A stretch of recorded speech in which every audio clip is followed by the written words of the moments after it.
Sme teraz v oáze, v centre Oáza, Centrum nádeje, ktoré otec Gombita založil asi pred 17-20 rokmi a teraz tu žije vyše 300 ľudí, ktorí tu našli svoj domov a svoje útočište.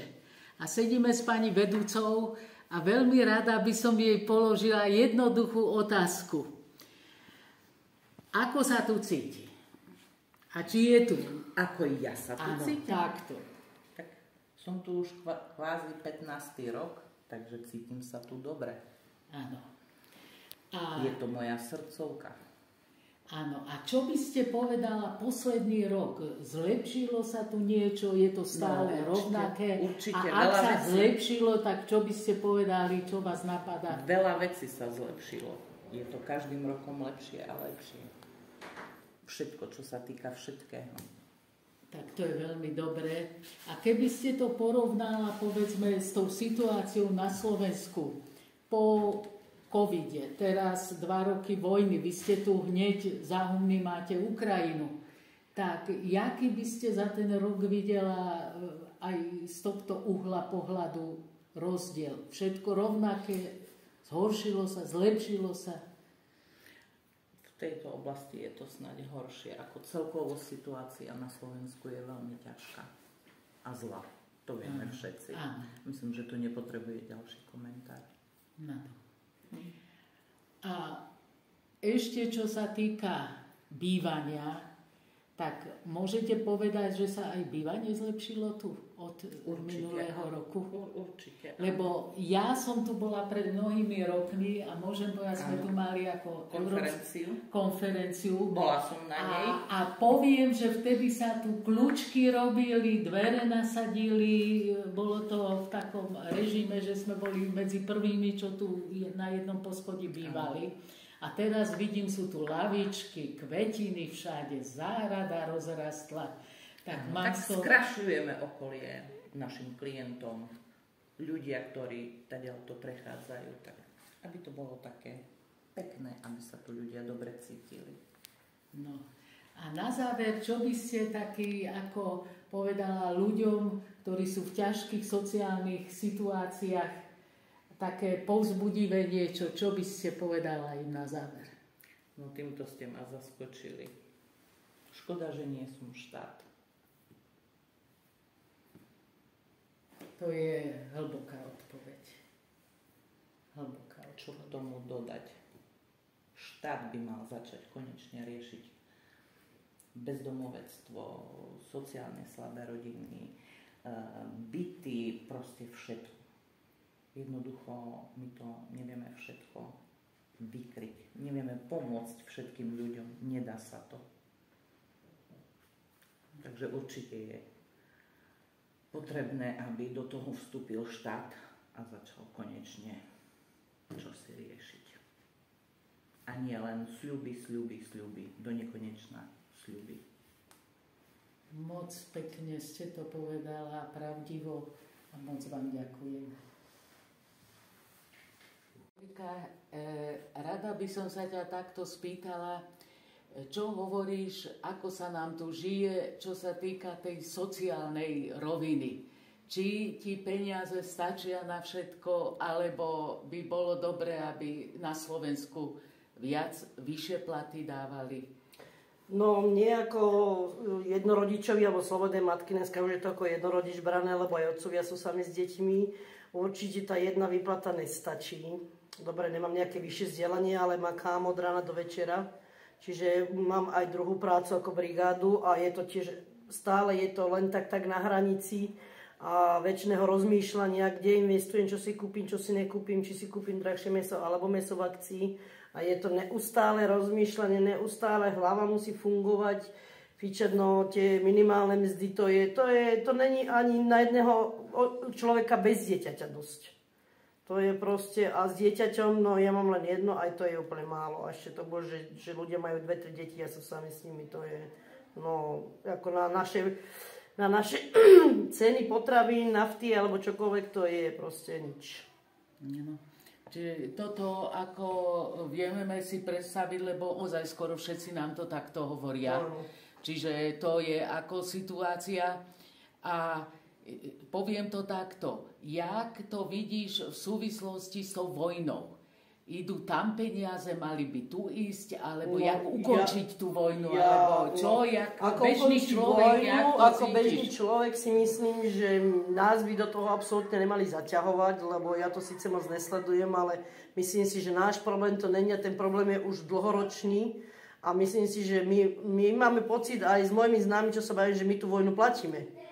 Lebo proste nevidíme, že vlastne skončilo ten COVID, jedno s druhým, už sme sa začali trošku spamätať a teraz bum, zrazu nejaká vojna, ktorá už všetci vieme dobre, že už dávno existovala, nevieme, či 14 rokov nie. A teraz zrazu nám napálili také sumy ceny, no ako to je nehorázne, to je nenormálne a myslím, že nie len ja, ale moje okolie si myslíme, že my to teraz všetko splácame, lenže my už nevládzeme, lebo proste to padáme na huby. Fyzicky a hlavne psychicky, lebo prečo my by sme mali platiť niekomu nájom, kto tu môže bývať a môže pracovať a má zadarmo nájom napríklad. Za to, že tam má vojnu, ktorá už dávno pretrváva. Mne napríklad nikto, mne štát nepomôže ako jednorodičovi, nedá mi nič navyše. Žiadna sociálna pomoc, potravinová, áno, trošku dostanem. Raz za mesiac nejaký balíček, aj to veľakrát počúvam, že však už chodím do práce jedno s druhým, takže niekedy nemám ani chuť si preto ísť radšej, že si odopriem, no. Mne to žere nervy, energiu mi to bere strašne a celé zle. Ďakujeme, si to veľmi krásne povedala. Áno. Keď sa prerozdeľoval ten balík, že do tej krajín toľko, do tej toľko, na všetky zabezpečenia, tak napríklad, a dobre, Taliansko je možno, že viacej sociálnych prípadov, väčšia nezamestnanosť aj Španielsko, ale tam išlo oveľa viacej peňazí v pomere na jedného ako človeka. Hej, u nás to bolo nejakých pár tisíc, tam to bolo hádovo pár desiatok tisíc. Na jedného človeka. Hej. No, to je veľký rozdiel, to je pravda. Hovoria aj v tých potravinách, že iné potraviny za tú istú cenu menej kvalitné chodia do našich sietí obchodných a tie isté značky, alebo to ale iný obsah, že je to hodnotnejšie, chodia na západ. To teraz naši posielajú nám sem, tak povediať, také svinstvo, aby sme boli chorí, aby sme mali asi intoleranciu, alebo neviem, lebo žila som aj v západnej Európe a vieme, ako chutí tam napríklad sír, alebo keď som pila mlieko a keď som sa vrátila po 14 rokov sem, tak sa mi začali všelijaké choroby, čo mi v živote nič nebolo. Takže aj čo sa týka napríklad obyčajnej čokoládky, alebo kinder vajíčka, áno, že tam človek, keď si to dá, tak cíti tú čokoládu, že je fakt čokoláda. Tuto to proste to je až, že ako posielajú nám zlé jedlo určite. To, čo my sme mali naše dobré, mohli sme tu mať, tak máme teraz ich zbytky. Bordel, odpad. Je tam ten iný meter, ako zas tak oni hovoria, že keď nevieme to povedať, že to jednoducho spolkneme, tak nemému ani matka nerozumie. To nám tam vždy hovoria. Lebo oni zas v Európskej sieti proti chudobe sa snažia, to sú jednoduchí ľudia, to nie sú tí s drahými hodinami a takto. Snažia sa pomáhať. Ale... Ja keď si vezmem, čo sa vo svete deje, tak ja som vlastne veľmi vďačná, lebo v podstate, keď ideme aj takedy, že deti odvezieme na tréning, sú v škole, majú čo jesť, kde bývať, tak mi to príde, že mi to príde až luxus. Takže akože keď sa deje vojna a proste iné veci politické. Mám síce takú svoju bublinu, samozrejme, akože kamarátov, medzi ktorými žijeme, ale ako ja v podstate som vďačná za to, čo máme. Samozrejme, to je veľmi dobrá ako stav mysle, to je tá vnútorná spokojnosť, tak to je veľmi dobré. Akože toto má drž si to celý život, lebo není niekedy dôležité, čo človek, keď má ten minimálny ten priemer, že není dôležité, aby bol bohatý, ale aby bol vnútorne takto spokojný. Dnes sa to hovorí well-being. To je také slovo, ale to je staré indické slovo vnútorná spokojnosť. Akademička nevedela, čo je well-being.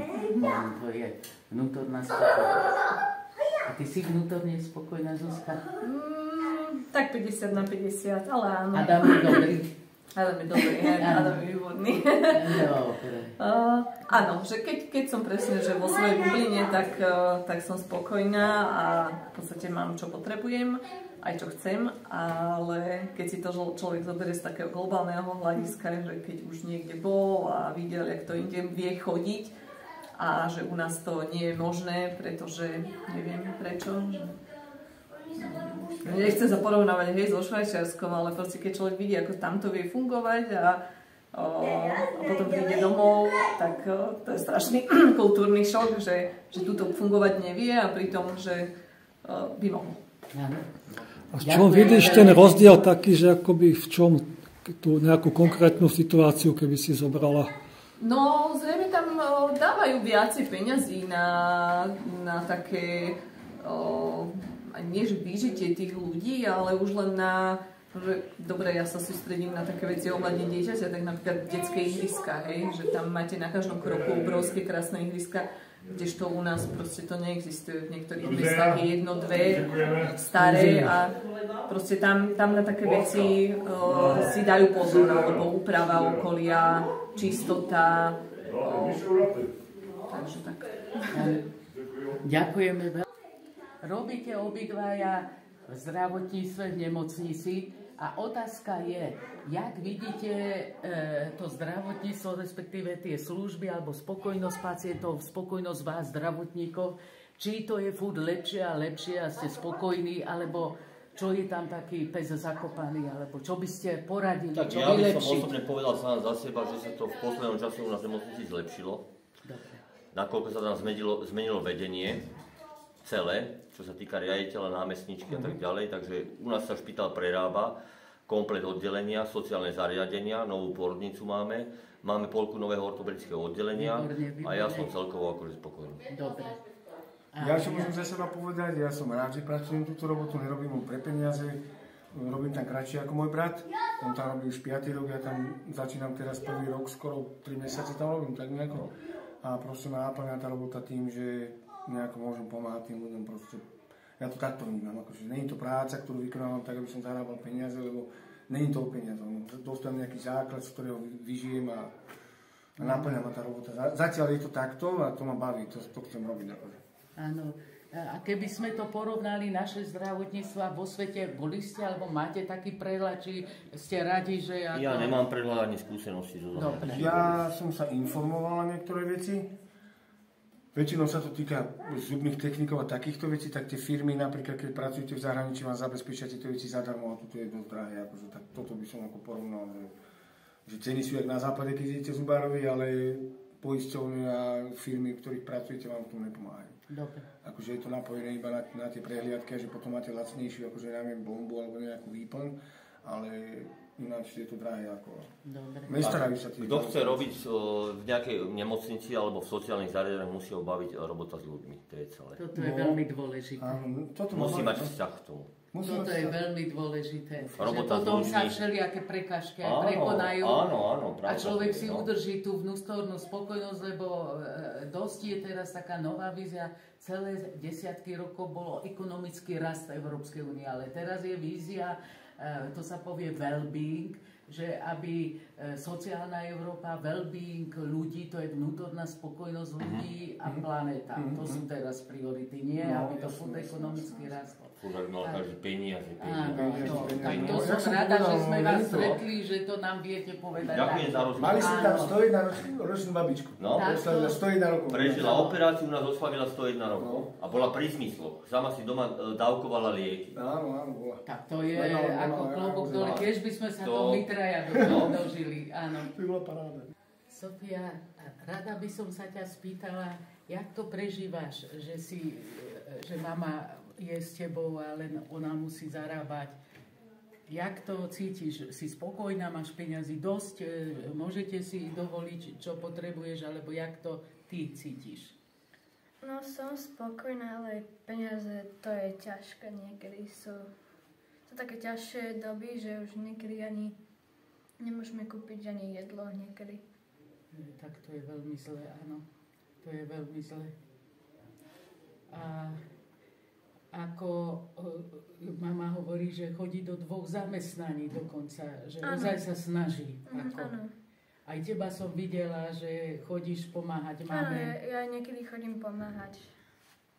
No, ale stále ten plat je, keď je mama sama živiteľka, veľmi ťažko, že to nestačí. Že by tam sa to malo zvýšiť ako.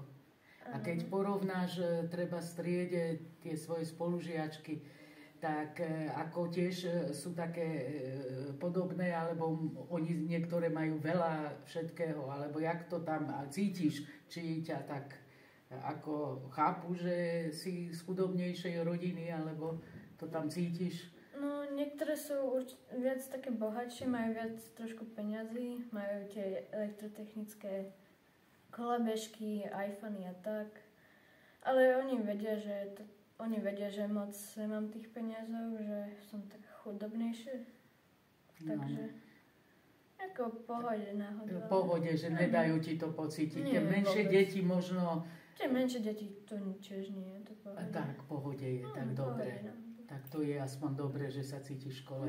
Dobre, som počula, a že pôjdeš možno na elektronickú, že už si v 9. triede, alebo umeleckú, tak ti moc držíme palce, aby ti to vyšlo a bola si v živote šťastná s mamou. Ďakujem. Aj v tvojej rodine, ktorú si založíš. Ďakujeme ti, Sofia.